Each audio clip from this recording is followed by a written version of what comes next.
কালুঘাটের জন্য কিছু একটা কইরে নির্বাচিত হইলে কালুঘাটের কথা বলে শুরু করে মানুষ এত বিরক্ত হয়ে গেছে 8 আসনের সর্বোচ্চ সমস্যা হচ্ছে কালুঘাট ব্রিজ, যেটা লাশের সাক্ষী এবং অভিশাপ হিসেবে এখন দাঁড়িয়েছে। প্রতিদিন মানুষের 3-4 ঘন্টা কি হয়ে যায়, সময় এখানে অপচয় হয়। আমরা গুরুত্বপূর্ণ কোনো সামাজিক কাজ যাইতে পারতেছি না কালুঘাট ব্রিজের জ্যামের কারণে। জোহরের পর টাইম দিলে সেটা আসরের পর হয়, আসরের পর দিলে এটা এশারের পর হয়, মাগরিব হইলে ভুল হয়ে যাবে, এশারের পর হয়ে যায়। টাইম পর্যন্ত মেনটেন করতে পারতেছি না। মানুষের লাশের সাক্ষী হচ্ছে কালুঘাট ব্রিজ।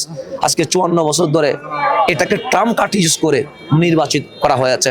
আমি নতুন করে ট্রাম্প কার্ড ইউজ করবো না কালুঘাট ব্রিজকে। তবে এটা বলতে পারবো, যেহেতু আমি জনগণকে সাথে নিয়ে আমি মাঠে নেমে কালুঘাট ব্রিজের বাজেট আনবো ইনশাল্লাহ।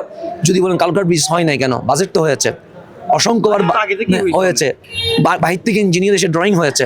এটা নিয়ে কালুঘাট ব্রিজ হচ্ছে নিয়ে অসংখ্যবার সংবাদ সম্মেলন হয়েছে, হয় নাই কেন? দুর্নীতির কারণে। তা আমি তো গ্যারান্টি দিতে পারি আমার হাত দুর্নীতি করবে না। দুর্নীতি যদি না করে কালুঘাট ব্রিজ তো হবে ইনশাআল্লাহ। আপনাদের সহযোগিতা